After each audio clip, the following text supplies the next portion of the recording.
Karishma, welcome to A Day with Zenler. Hi, Manmeet. Thank you for having me. How are you doing? I'm well, thank you. How are you? How's everyone? How's Liz and Sarah? That was really great. I caught the last bit. I was still prepping for my session, but that was really great. Thanks for those insights. Thank you. So Karishma has a very interesting topic that I'm sure everybody would love to listen to. She will be sharing 6 paradoxical techniques that every preneur, no matter what kind of an entrepreneur you are, you should know and should be following. I'm looking forward to your session, Karishma, and all the best. If you need us, if you need to talk to us or need any questions, we'll also be looking at the Facebook group for you. If there are any questions, me and Liz are right here. Just take our names and we'll pop out. Perfect. Well, thank you. Thank you so much. Hello, everybody. I'm Karishma, and I'm delighted to be presenting on the Day with Zenler forum. I especially want to thank Manmeet for reaching out to me and giving me this opportunity. I'm super stoked to be able to give back to a community that has helped me so much, and I've learned so much from you all at Zenler. So here's a little bit about me. I was born and raised in India. My dad was in the Indian Air Force, so I grew up all over the country, literally changing 11 schools growing up. I earned my bachelor's in economics from Lady Shri Ram College in New Delhi, India, and an MBA from the US. I have 2 decades of corporate experience, having worked for a decade each in the US and in India. During this time, I've often been complimented for my deep understanding of human behavior and a highly analytical mind. With a decade and a half in people management, I realized that understanding people behavior can be a critical aspect to workplace success, and that's exactly what led me to embark on my journey and a different career path, so to say, as a performance elevation coach for corporate professionals around the world. I have clients across 15 countries like US, UK, Ireland, Canada, Mexico, Dubai, Qatar, Australia, the Netherlands, South Africa, Morocco, Singapore, and of course, India. I have had the good fortune to be invited to speak at various forums like American College of Healthcare Executives in California, CWW Group in California, Starlink in Qatar, IIM, ISB, and PMI in India. If you're from India, you know these big institutes. In today's session, I will talk about 6 principles that seem paradoxical, but in my opinion, should be followed by every preneur, whether you're a solopreneur, entrepreneur, mommypreneur, what have you. My talk may seem contrarian at first, but I really hope that it will appeal to your inner compass. My goal is that what I share today adds value to you. So here goes. I'm going to actually share my screen, and I'm going to ask that the way I present usually and the way I talk is I just go in a flow. If you have any questions, like Manmeet said, please make sure you write those in the FB group. I will not be looking at them at the time, but at the end, I will definitely answer every question you have. So I'm not going to be looking at chat during the session. It really distracts me and I'm not able to go in a flow. It's a problem of an analytical mind, I suppose. It just has to go in one flow. So anyway, I'm going to quickly share my screen now. So give me a second here.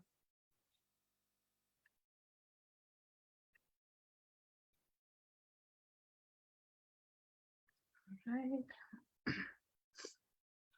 Okay, I'm assuming that you can see my screen. Manmeet, you can see my screen, right? Yes. Perfect. Okay, so I found this picture and I thought it was really cool. It doesn't really strike in the beginning, but it's basically an arrow going in one direction and then made up of all the little arrows going in the other direction. So kind of trying to say a paradox, right? So I'm going to jump right in.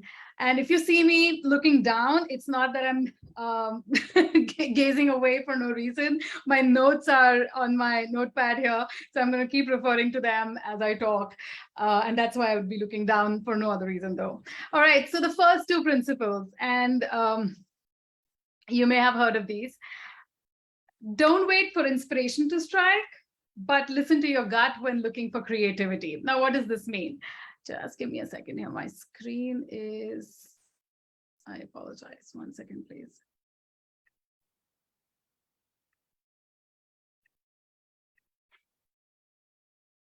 Sorry about that. Okay, so we've heard this, don't wait for inspiration to strike, get it going, get going. But also, as entrepreneurs, we're in the field of creating something out of nothing all the time, whether it's a course creation, whether it's a masterclass, whether it's a new offer, whether it's content for social media, we're always creating something new.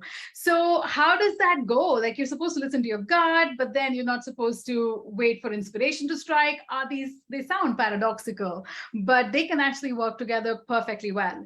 So the way I see this is, if we wait for inspiration to strike to get going with our work, we will be waiting a long time. And we've all been there when we felt that we are extremely lazy, or we're probably delaying things, procrastinating and all of that, right? But it's just that we're waiting for that inspiration to strike, because what we have to do is like create something out of nothing. It's not like just replying to an email. That's easy. But if you're trying to create content or think up of an idea or do a storyboarding for something, where do you start, right? And you're waiting for that inspiration to strike. So Dr. Cal Newport, who's written this amazing book called Deep Work, and I highly recommend that book, he talks about this, that if you're looking to, if you're in the field where you're really creating something from nothing, don't wait for inspiration to strike, but work in time blocks. You may have already heard this, working in time blocks. What that does is you have a fixed time slot, like, okay, 8 to 10, let's say 8 in the morning to 10 in the morning, I'm going to sit in front of my computer or sit with my notepad and I'm going to create, right? I am going to do that. I will sit there. Chances are first 15-20 minutes, I'm just going to be sitting and looking at blank screen or a blank piece of paper, waiting for some ideas to kick in. But if I make it a habit that every morning 8 to 10, I am there with my piece of paper or my notepad or laptop, whatever it may be, very soon my synapses, my brain synapses, the neurotransmitters that are connected in our brain, that habit kicks in, that this is the time that we're supposed to work. So first few days, maybe the quality of work may not be stellar, but as we stick at it and stay at it, our work will keep getting better. But then what about this other piece? Listen to your gut when looking for creativity. Okay, we have a ton of things to do, whether it is creating content, creating an email newsletter, creating a course offering, whatever it is, right? All of this is creative work. We have so much to do. So what do we mean by listening to the gut when looking for creativity? Well, gut, and this is what it is. The gut is for what, not for when. Meaning that if I have to think of what do I want to create today? Do I want to create an email newsletter today? Or do I want to create my course outline today? That's what the gut is for. And in that also, if I want to send out an email newsletter, what do I want to talk about? Do I want to talk about how to be more assertive? Do I want to talk about how to negotiate better salaries? I'm a performance elevation coach for corporate professionals, right? So what do I want to do is what my gut tells me. The creativity comes from my gut. But when do I want to do this? That has to be a time block, because if I wait for that inspiration to strike, I'll be waiting all day long and all week long. So these 2 points actually go beautifully together. The deep work is all this creativity, right? It's very deep work because you're creating something out of nothing. Deep work needs to be done in blocks because it takes a little time, 20 to 30 minutes to really get into the groove. So you have to have at least a 90 to 120-minute block where you can actually start producing something of value. So it has to be done in blocks. And as much as we can create that, regiment that, as much as we can create that flow, better it is for us. But what it is we want to create in that period, that shouldn't be boxed. That should be coming from the gut. So I'm going to give my own example, and I'll continue doing that through the session, because obviously I'm not trying to preach here. Just wanting to share what I do in my coaching practice. So personally, I work in 3 blocks of 2 hours each. So that's 6 hours. And one is in the morning, one is early afternoon, and one is late afternoon. And this may seem very simplistic, but it's not, because in 6 hours, I am able to get a ton done. And then there is always an hour and a half scattered through. So half an hour in the morning, again, half an hour in the afternoon, and half an hour in late afternoon, which is just for like email responses, message responses, admin stuff, there's those half blocks. So that's 7.5 hours of solid work going in, but 6 hours of creative work going in. And as a result, I think I'm able to create a lot of stuff, whether it's email newsletters, whether it's posting on all platforms of social media, and each of them have to be, adjusted based on what the platform is, whether it's Instagram, Facebook, or LinkedIn. These are the 3 core platforms that I use. I also post on WhatsApp in form of broadcast lists and stories. So there's multiple types of posts, which is like content posts, like a feed post with reels or with carousel posts, but also stories and highlights and what have you, right? So there's a lot of stuff that gets done in terms of content creation. Then there's another section, the second block is for offer creation. So it's not just I'm creating content for nothing, right? There are offers that I have, whether it's a course, whether it's a masterclass, whatever the offer of that month that I'm focusing on, or a challenge, a video series challenge, whatever it may be, right? Or a freebie video opt-in that I'm offering. So that's the offer creation piece. And then the email newsletters, because newsletter and email, it's a long form content. And the way I write, at least, is long form. So that's another type of content. So that's your 3 sections is how I work. But I don't box my creativity. So I have multiple things to do, right? Like I said, I may have content to create, I may have email to write. So in the morning, I'm not like, oh, morning slot is only for email and I'm going to do this. No.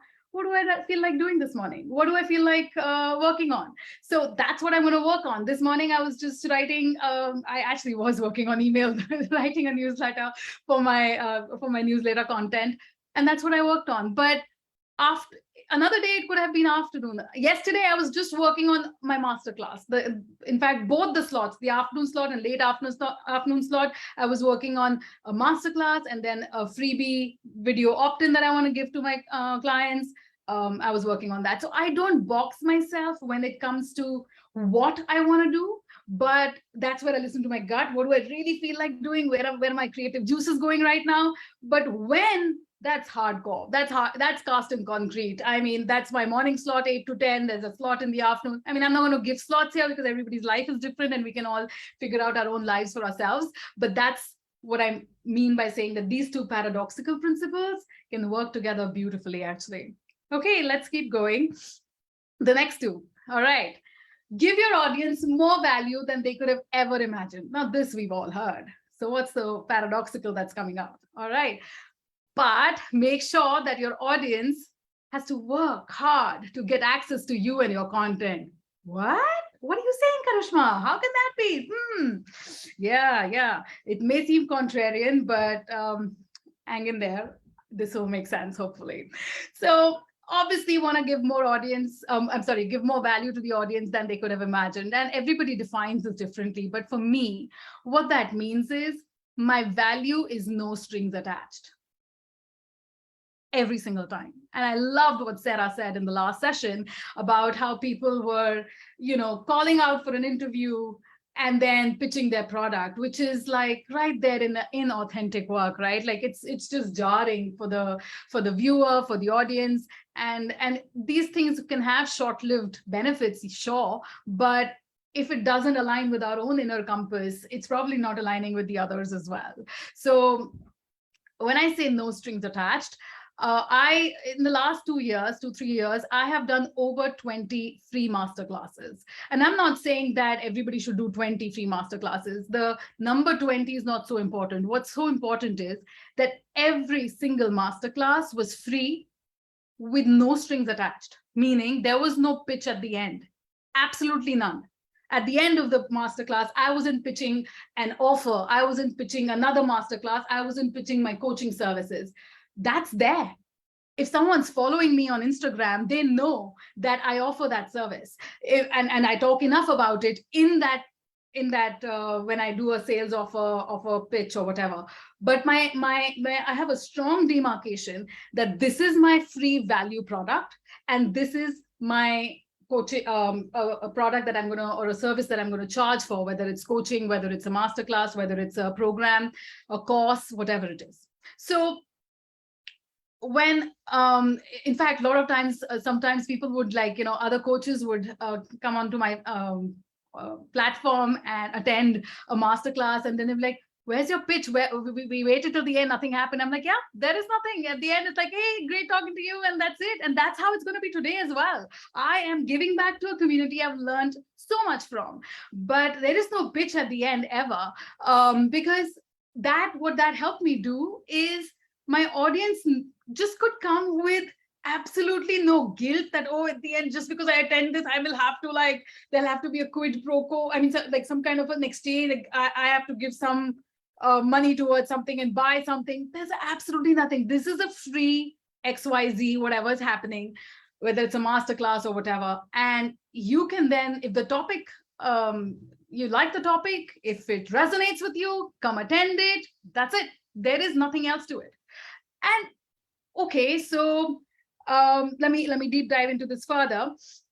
So what do I mean by saying make your audience work to get access to you and your content? So this doesn't mean that I don't have boundaries. We have to be very careful that we do make boundaries and create boundaries so we're not taken for granted.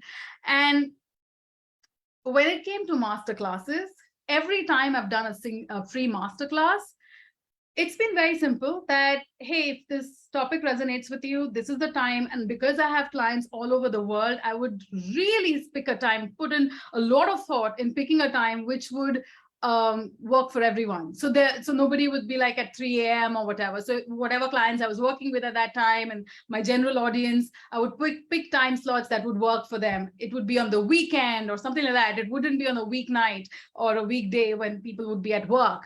So I put in a lot of thought, but then if you couldn't make it live to attend that, I wasn't going to share a recording. Now, this may seem super contrarian, and this is me. This is how I do it. I'm not saying everyone should do it this way. But to me, you're not paying for this. I'm not pitching anything. The one thing that I'm giving is value. And one thing I need in return is your time. If you cannot give me your time, just saying, hey, send me the recording, I can't attend because, I have something going on. Nope. Anytime I've done a free masterclass, they have to be there for that recording. Okay, Karishma, what about places where you've spoken as a guest speaker, whether it was IIM Bangalore, whether it was Starlink Qatar? I mean, any country, anywhere I spoke, I said, if I was doing a free session because I was invited as a guest speaker, I said they cannot record my session. And here, yes, a recording is going on because I have gained so much from this community. So it's not like, oh, you can't record me. I'm talking of, corporates reaching out to me. And if I was doing a free session for them for some reason, and it was not like, oh, I'm doing a free session, so later you can hire me. I've not worked with these institutes as other than the session that I did. But if I did a free session, they could not record it. Whoever was there was going to get that value. That's it. So that was a very clear boundary that I made for myself. And that has, over the years, people are very clear that if something is being offered for free, then you attend it. If you don't attend it live, you're not going to get it later from Karishma. And you're going to have to pay for it or pay for a service similar to it or whatever it may be, right? So let's take another example. What about my one-on-one coaching services? So for a time, I did a lot of pro bono work and even, free coaching conversations, right? Now, going back to the first one, give your audience more value than they could have ever imagined. I never said, hey, I'm going to do a free coaching conversation for you, and why don't you give me feedback on LinkedIn or a recommendation on LinkedIn in return? No, this was not that at all. I have always got very clear demarcations. If I'm doing something for free, that's all there is to it. There is no other string attached. That's it. If someone loves my work so much that they want to go and give me a recommendation, then so be it, which has happened. I mean, I have over 70 recommendations on LinkedIn in the last 2 years. And I don't say that to boast. I say that to say that these paradoxical principles, when you work with them together, it works because it aligns with the inner compass. Nobody has an icky feeling that I will have to give something in return because I'm going for this session for free. So they would come for this session absolutely free, no strings attached, right? The one-on-one. However, how's the second one tying in here? Make your audience work to get access to you and your content. Another very, very big contrarian thing that I would do is I would not send them a reminder before their session. There was no calendar reminder going before their session. So if they had a session booked with me and we, connected and they signed up for a free session, the session was, let's say, booked for Tuesday, 7 p.m. They would get a message saying, this is the pre-work you need to do for the session. Please join. Please connect on Tuesday at 7 p.m. That's it. That message may have gone a week prior. If they forgot to put it on their calendar, or if they forget to connect, there is no reminder going out to them. In fact, there was a blurb. There's always a blurb saying that this session is pro bono and at no charge. But if you miss this appointment or cancel in under 24 hours, the next appointment, should you choose to reschedule, would be billable, would be payable. So I have done over 600 coaching conversations in the last 2 years. I have had only 2 people miss. I live in India, a country known for not being punctual. And if you have lived in India or worked with people in India, being on time is a huge issue for most Indians. Just the culture, not putting the culture down. This is just who we are. Yet there would be people who would come like 15 minutes late. There's no reminder going from me. Oh, you're late, you're running late. What happened? Nothing. 15 minutes late, but at the time their counter finishes, the clock, for the session, that's it. Oh, but I came late. Yeah. So very quickly, if people, and I have a lot of people coming in through referrals, like people, and they would say, hey, listen, she's great to work with, whatever, but one thing, you have to be on time, don't miss the appointment, she won't make any exceptions, all of that. So never have I gotten taken for granted, ever.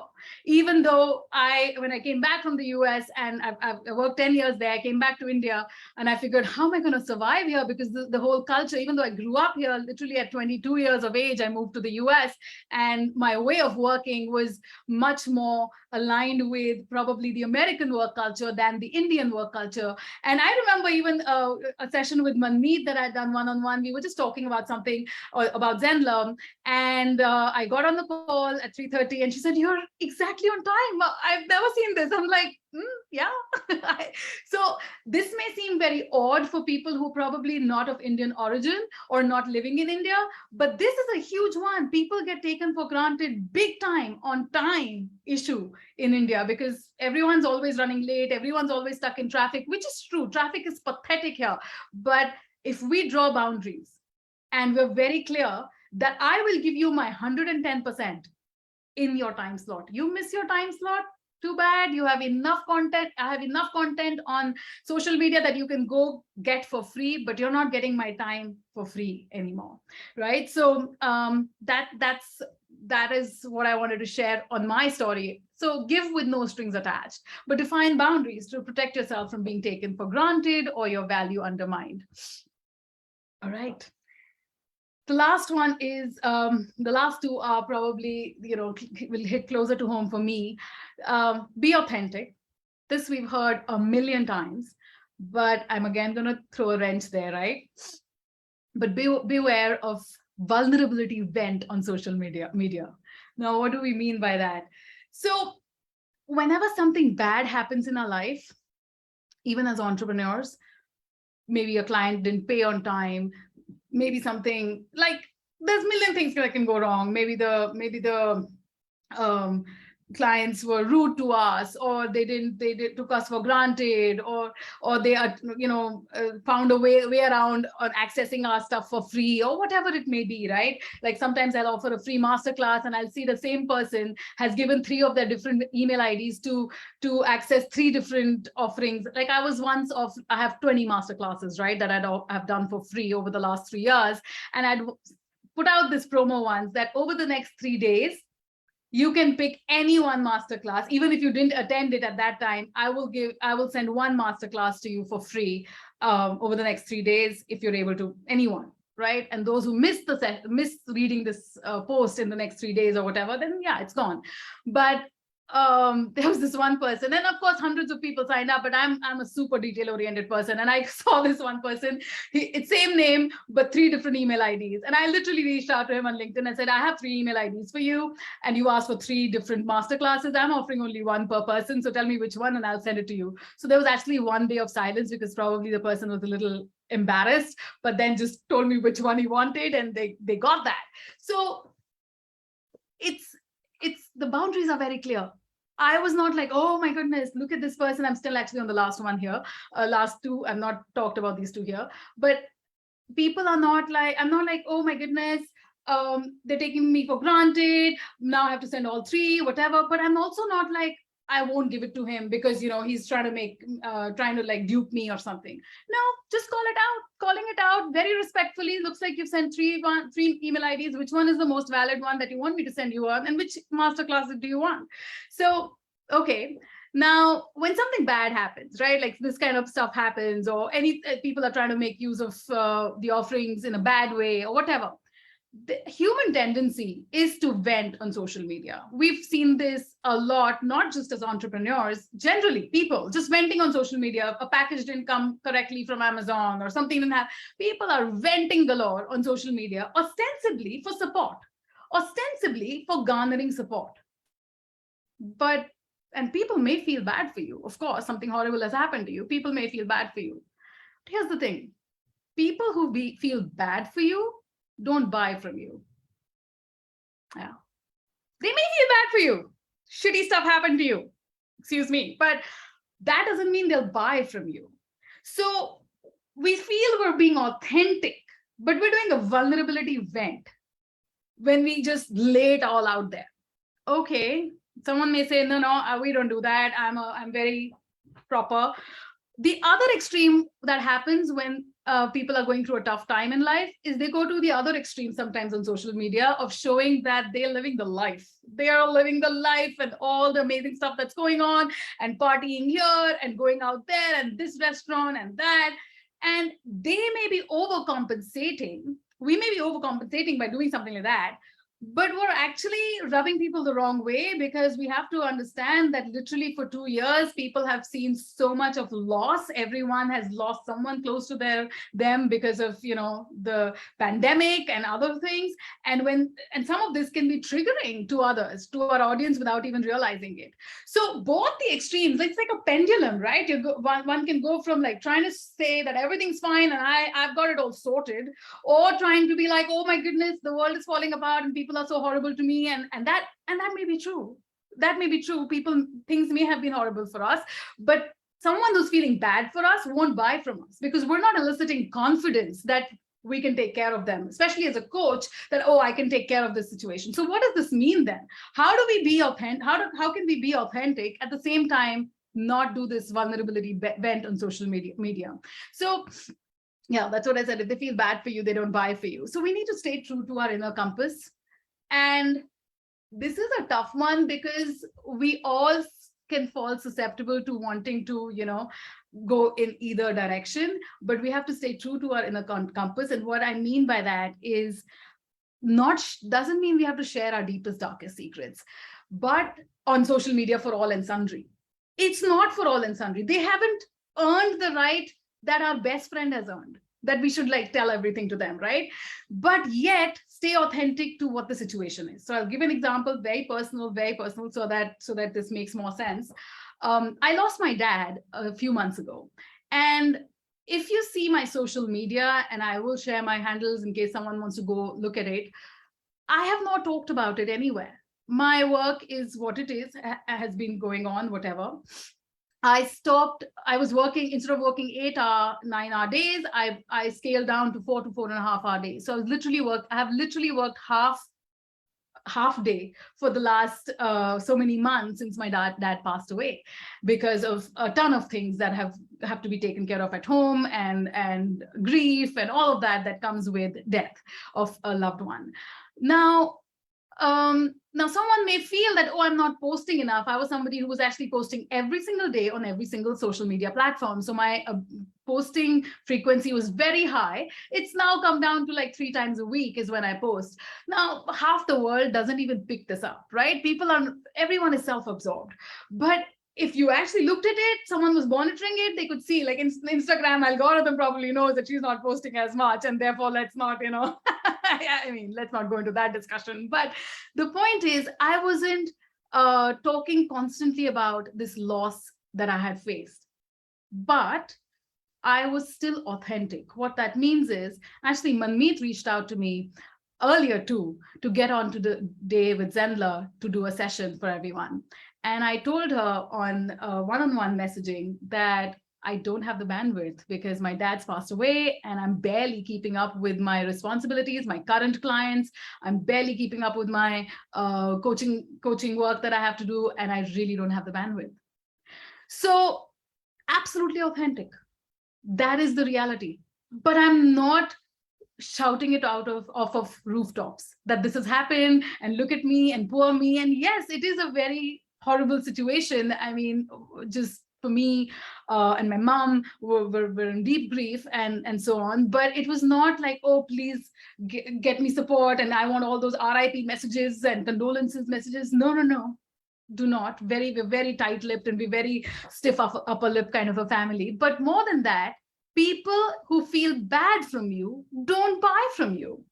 So what am I garnering? Support? Really? From an audience that I don't even know that much? I mean, this is not my personal clients that I'm working with one-on-one and coaching engagements. They of course knew when this happened and so on. But so the whole social media did not need to know, right? So yeah. I think the goal is to never oscillate on the pendulum between laying it bare and living the life, because all of us are somewhere in the middle, right? All right. A parting thought. Operate with empathy, not with exceptions. Okay, so what does this one mean? This is also kind of a paradoxical principle. So I told Manmeet that this will be my topic, 6 paradoxical principles. And then I had the 7th one. And I'm like, I already said 6, so I'm going to put it as a parting thought. So operate with empathy, not with exceptions. Now, what this means is, obviously, we all should be working with empathy.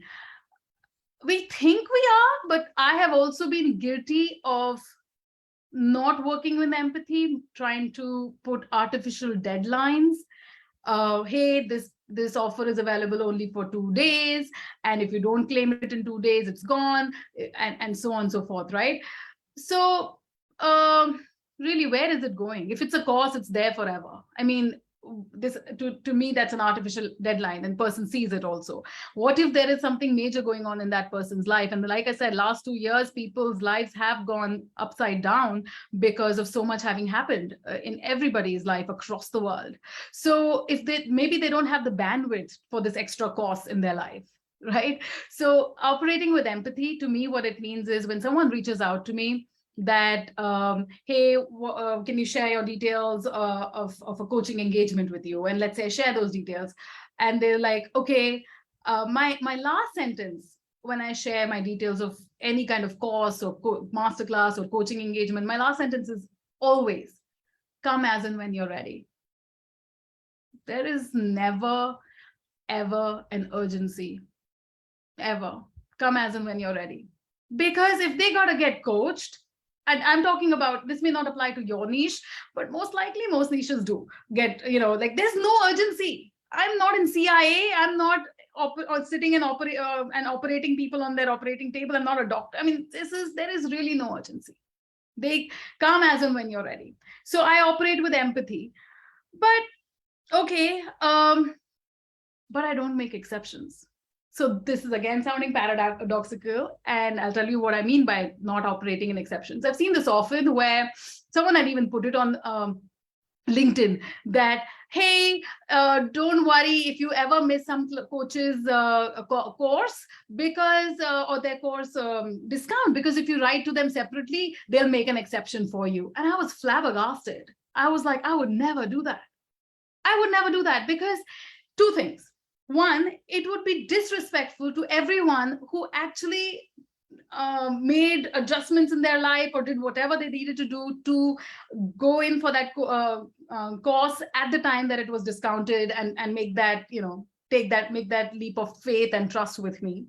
And more importantly, though, the second one, I want to be seen as someone who's transparent, authentic, and extremely non-controversial. There should never be a question in somebody's mind that, oh, can I go this way or that way and find my way out with her. No. So, for example, someone missed an offer. When I launched a new something new earlier this year. It was at a certain level price, and I said, this price after the masterclass is done, this masterclass will be at XYZ higher price. So they had a good 15 days to go for the lower price. Many people did, and there was this one person who didn't and reached out to me after the price had increased, saying that, hey, can I get the old price? I said, sorry, that price is no longer available. And literally for 2 months, this person did not engage with my social media content. That's fine. I must have irritated her. It must have irritated her. But the next masterclass I had, which was in March, she signed up at full price. Because you see that in the 2 months, she was observing me. Am I making exceptions here, there, and everywhere? Am I trying to say that, oh, can this, if you miss this, don't worry, another offer? Are my stories saying that? Or my status updates saying that? No, everything is very clear. This is the date. This is what's happening. Everything is very clear. If you miss it, I'm really sorry you missed it, but that's it. I'm not making an exception. So when I don't make exceptions, and this is not, I gave you one example. Actually, at that time, I remember it was an offer that was going on off on 2nd of Jan. And 2nd of Jan was the last date for that low price. And so many people reached out to me saying that we missed the price because we were holidaying, partying, whatever it is. And I said, I'm sorry. And literally for 2 months, whatever I had in Jan, Feb, many people may out of these may not have reached out. But I can tell you today that every single one of them that I had said, I'm sorry, I'm not going to make an exception, bought something else at full price in March. I launched a couple of things in March, and they bought that at full price in March, because there's no sale that I'm doing right now or whatever in March or whatever. So there's some kind of reliability and a trust and a brand you make for yourself, because no one can take you for granted. No one can twist things, because I see this often happening where people are giving discounts. Hey, if you miss the session, don't worry, write to me, DM me, and I'll give you the code. So, well, then what was all the hype about in the last 2 weeks? So it's not what happened in the past, it's the reputation that gets built for me for later. That's what I'm most concerned about, right? That's what my concern is, that I want to operate in empathy. If something is not right for someone, so I'm going to give one last example and then wrap it up. There's a client of mine who has been with me for many, many years and has done personalized one-on-one coaching with me, spent thousands of dollars with me over the years. And when I launched something new this year, the same thing that I was telling you about, January, obviously she got the message as well. And the message she sent back is that I have been hospitalized. I've been very unwell. My son's been unwell. This is not the right time, but I know that I'm going to miss this offer. It's okay. I'll come to you in a few months when I'm feeling better. And I actually sent her a gift to get better, feel better, whatever. But that was me just wanting to send her get well soon wishes. A demarcation is very clear. This has got nothing to do with, oh, don't worry, 6 months later when you feel better, I'll give it to you at the same old price. No, I won't. No, I won't. I want you to get well. I want you to feel better, but there are no exceptions. So I'm operating with empathy. There's a gift that's reaching her, literally must have reached her already for, just a get well soon wishes gift, but there is no exception being made for the discount because she missed it because she was not well. So this may seem harsh, this may seem contrarian.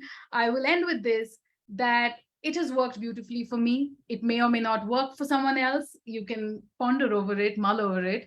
What's worked beautifully for me is I've never spent a rupee or a dollar in any kind of ads budget. I don't run ads. I have never done any kind of marketing. The only money I've spent is on Zenler, the platform. I'm a pro member of Zenler. That's the only money I've spent. I am completely booked out. I thank God for LinkedIn and Facebook and Instagram, where I post my content, but I don't do any ads on any of those either. I just launched something called Karishma's Quarterly, which is a quarterly membership, like a subscription program for the year. And I thought I'll, have a 7-day launch, but within 90 minutes of opening and really launching it, I was completely booked out. I mean, this is the list of all my clients in my one-on-one coaching engagement. It goes up right up there. It's their name. These are not sticky notes with to-do lists or whatever. These are the people who have signed up with me on a one-on-one coaching engagement, and I'm booked out. I mean, there is no more people I can take right now. And that happened within 90 minutes. And I'm not saying to boast. I know it sounds very modest, but I'm saying this.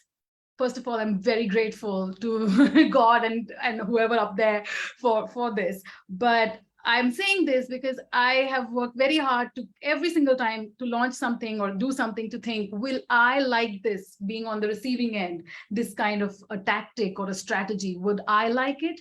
If I would like it, if it resonates with me, I do it. If it doesn't resonate with me, I don't do it. So that's what I wanted to share with you. Once again, Liz, Manmeet, David, these 3 people have helped me so much on Zenler, and of course the bigger community as well. And I'm so stoked to be speaking to you all. These are my handles on Instagram, Facebook, and LinkedIn, should you choose to give a look-see. But it's been great speaking with you, and I'm going to stop sharing, and I'm going to look at my screen to see if there is any questions. Okay, so I'm going from down to up. Hazel says, so how do people find you if you don't advertise? Is it just through social media? Yes, it's through social media, and it's through referrals. I get a lot of referrals, a lot of people, past clients, people who worked with me in the past, they just talk about me, and word of mouth. But a significant community on social media. So I got onto social media only in the last 2-3 years when the pandemic hit. I have about 25,000 people following my account on Facebook, about 2,500 on LinkedIn, and about 2,100 on Instagram. So it's not a huge community at all.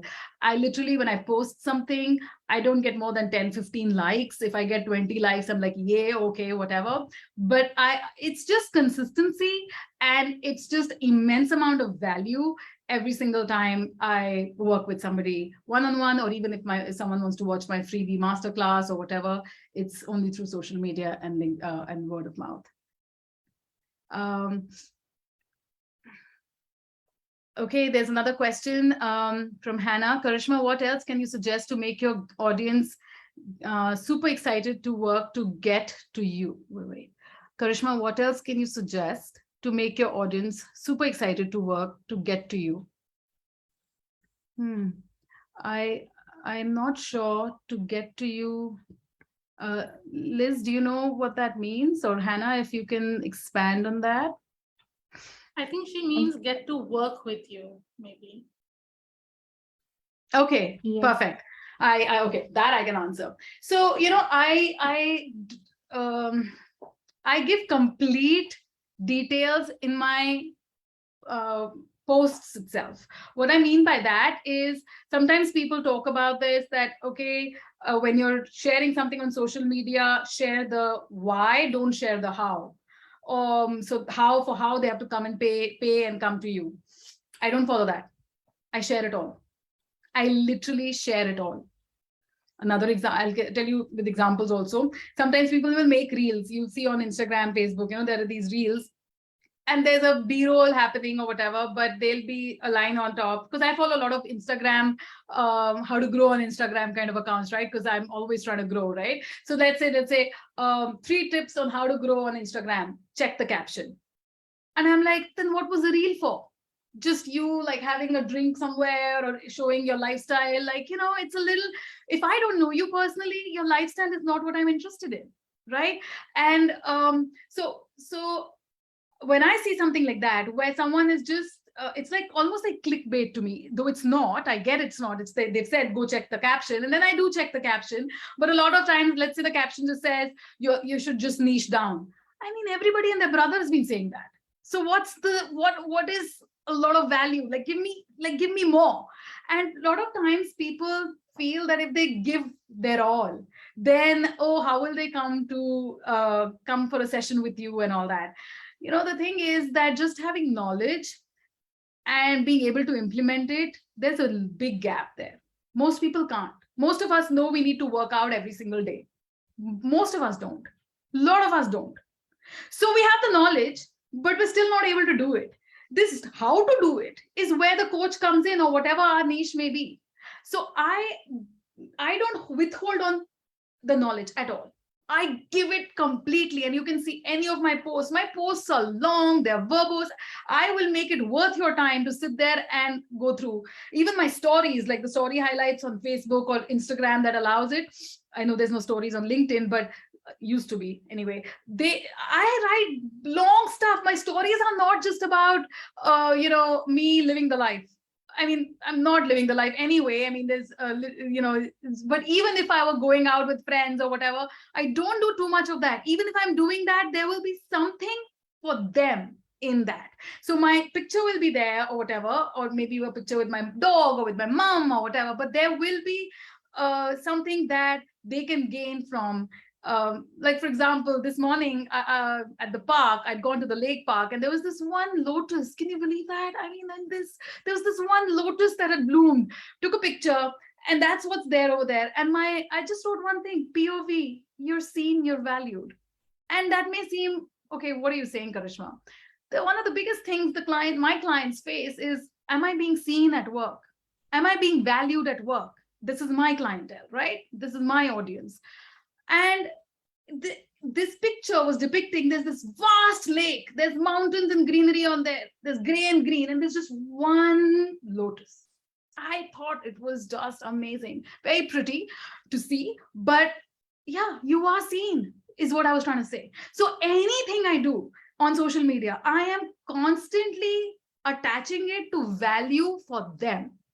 Even if it's the general scroll of something, I am giving tips on, even on stories, I'm giving tips on how to negotiate salaries better, or how to go for their appraisal better, or how to speak up in meetings, how to get more assertive. Whatever it is that I'm hearing my audience feel are their problems, I am solving them. And I'm not holding back.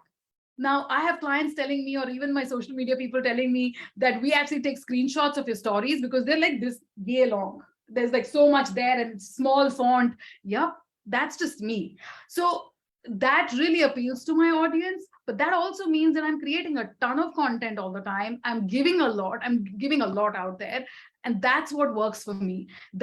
So I don't think there is any easy way out.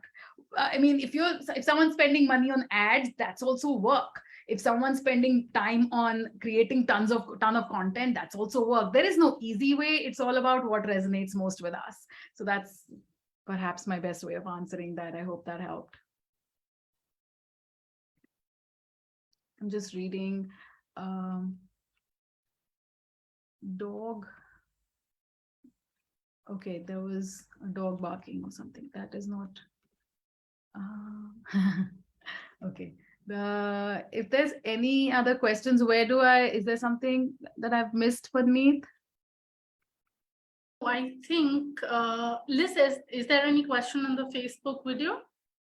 No, but I will check back in case just asking that question has added a question. Yes. I just refreshed my screen again. Listening to your entire session, Karishma, I felt that you're working against the winds. You're working completely opposite to whatever being said as to how to market yourself. You are moving just way against the wind, and still it's working for you, and in the most beautiful way, I would say. So I'm blown away by the session. Well, thank you so much, Manmeet. And I know it sounds paradoxical. I know that's why I named it paradoxical. I know it sounds contrarian, like how could you do this? But as Hera was saying in the last session, if someone's told that you're coming for an interview and at the end you're given a pitch, you may even get results from that, but you're left with a bad taste in the mouth. When I say that this has worked for me, I have clients who've worked with me for 10 years. I've been in a coaching practice for 10 years now. Around 2010, 11 is when I started back in the US. And it's been over 10 years. I've only now, to Hannah's question, like only now started social media in the last 2-3 years. Prior to that, it was completely word of mouth. And there are people who reach out to me and they'd work with me 20 years ago, 15 years ago, 10 years ago. So I think it's about building a brand and being consistent with it and being very clear that you'll get 110% from her, but she won't make any exceptions. And it's, Yeah. Isn't it like very, being here is great. It's great for me too. I'm so grateful. But just being very clear on what I want to do and not want to do helps me live my life more easily too. So when you reached out to me first, I obviously thought it was a great opportunity to speak to the Zenler folks, right? But I knew that I'm working on the 4-hour days. I have my current client roster and I have all the other commitments of creating content on social media. And I said to you, I'm so sorry, I can't do it. So, the inner compass being clear makes my life very clear in a time when anyway it is not easy, and so most of us have lost someone or the other, so it's not easy for any of us. I'm not trying to say I'm having a harder time, but it just helps to go by principles. Absolutely, absolutely. And I'd also love to ask that, what you've built for yourself right now absolutely works if somebody is able to follow it with full conviction, that you give your 100% or even more than that, but you do it within the limits and the standards you've set for yourself, so that you don't exploit your own energy and you feel like burning out. Oh, why am I doing this? You start questioning your worth as to why are you in this business. And I'm sure it would have taken you time to reach here. So was it like this from the first client, or something happened? Oh, I see, no. Or something happened that made you, or, I would love to know that what was the transition, because I understand that as soon as everybody starts, they're all out just because they want a chance to be proven. They want those testimonials and they want that social backing so that somebody else trusts them. So how did you make that transition? And if you were at all, at any point, all out, and then you made that transition to, this is what I gave and this is what I expect. So I'd love to know that transition phase. I think there's always a transition happening. There is always a transition happening, and it's been happening for the last 10 years. Maybe it was happening before that as well, but I'm very conscious of it happening over the last 10 years. But last couple of years, let's talk about that because it's probably more relevant. One of the things that I, from the beginning, when I would offer a pro bono or a free coaching conversation, it was very clear that if you missed the appointment, the next appointment would not be for free. They would have to pay for it. If they came late for the appointment, then they have whatever limited time they have. That's it. It's not like it's going to get spilled over. So if it's a 7 o'clock appointment and you come at 7:15, doesn't mean I'm going to now go on till 8:15 or whatever time, right? I'm going to stop at the time I'm going to stop. So it was very clear on that front. However, and the second thing that I was very clear was that I was giving this with no strings attached. Even at the beginning, I never ever said that give me a recommendation in return for a free conversation, coaching conversation. And I don't even, not even this, that I didn't even say that if you like it, give me a recommendation instead of a free coaching conversation. For me, this is just me. I'm like, if I'm a coach, I'm in the giver role. I can't suddenly be like taker, giver, taker, giver. I can't do that. And I'm being probably very animated here, but I just couldn't switch roles that, oh, I want this from you, but can you take this from me? I'm here trying to change their behavioral patterns and help them with their pattern, at workplace. And, suddenly like, oh, by the way, can you give me a recommendation? No, I just couldn't do that even in the beginning. So these things were very clear. But what was probably a transition was my boundaries on, if someone wanted to talk with me, I used to do discovery calls. So I didn't say that. I forgot to say that. I don't do discovery calls either. So that is also that. So all of my coaching practice is with 0 discovery calls, 0 ads spend, 0 marketing. It's just content creation and referrals, word of mouth. So I don't do discovery calls, but I used to 2-3 years ago, 2020, I have done discovery calls. And I didn't like them. because I felt like I was having to prove myself and pitch. And I said, I'm going to give so much content and so much stuff that they can get all their answers there. So that was one piece. The other piece of discovery calls was that, this constant, okay, let's hop on a call. Let's talk for 30 minutes. Let's talk for 20 minutes. I ended up working 14-hour workdays. I was working 14 hours. No kidding, because your mindset, like you said, is that, oh, I shouldn't lose this client or lose this opportunity. But the other person feels it. The other person can feel that your desperation, that you want this more than they want it. And I kid you not, that I don't do that at all anymore. There was this person, I'm giving another anecdotal example. Somebody who worked with me back in 2021 January. She referred somebody recently, I want to say in this January, so 2 years later, she referred somebody and said that this person will come to you. That person wrote a message saying, hey, can we hop on a call? I don't do hopping calls anymore. I don't do discovery calls. I simply point them towards content that can solve their issue. So his issue at workplace, what is it that he needed help with? I have enough content over the last 3 years that can solve any workplace issue that they have. So I pointed him towards that content, free content. I said, you need to go through this and then come back. This was back in January. He did not even acknowledge the email saying, sure, okay, we'll do nothing. It's April 15th today or 18th today, and I receive a message today from him. I don't do follow-ups because there could be multiple reasons the person hasn't reached out. They could be so overwhelmed and busy with their lives that they didn't reach out. They may not have liked your content, may not have liked your work, but they don't want to say that to you. So that's why they've not reached out. Or they simply just got busy and distracted. Okay, let's see why for me, following up with any of these 3 reasons would not work out. First is they are busy and really overwhelmed with life. Well, coaching takes a lot of inner work. And I know that if they work with me, they will have to put in a lot of effort and time, like literally 1 hour a day or so. So even my web page says that if you're able to schedule 40 to 60 minutes a day, please, otherwise don't sign up for this. So it's going to take a lot of work. And if they're so busy and overwhelmed with life, they can't do it, then they shouldn't come to me. So therefore, no point in following up. Okay, second thing was, what if they didn't like my content? No point in following up. Third was that they just got distracted and they just forgot about it. Well, then that means the issue they came for is not that much of a botheration. If it's not that much of a botheration, they're not going to be willing to pay the kind of money I ask. So then it's not worth following up. Nothing is worth following up. And they just keep coming. Thank you, God. And thank you, universe, and whatever else you all may believe in or not believe in. But that's what works for me. That has been absolutely amazing. I'm sure all of us listening to us is going to try this and see that if this works in their niche, their type of delivery, their type of offer, and share the results with us. Well, thank you so much again for having me. And I just want to thank you for the bottom of my heart for all that you're doing at Zenler. You guys are the absolute best out there. So thank you so much. Thank you so much, Karishma. Thank you so much. Yes, thank you so much for being here. That was amazing. Thank you. What an awesome morning. Oh, that was a powerful morning.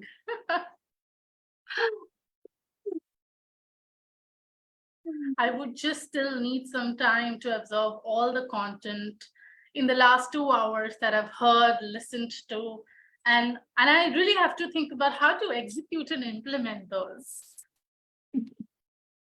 Yes, plenty of food for thought for everybody, I think. Absolutely, absolutely. And our second half is no less. Yeah, you were saying something. Oh no, exactly the same as what you were going to say. I think just into the wrap up. So, just looking forward to our second half, full of amazing sessions, and wishing everyone a nice mini break in between time. Absolutely. We have a power-packed session coming up in the second half as well. Beautiful speakers with beautiful topics coming in, so do not forget to tune in. Thank you, everyone. And thank you to all the speakers who were there in the first half and the ones that are going to come in the second half. Thank you so much. Thanks for watching as well. We will see you soon. Bye-bye. Bye.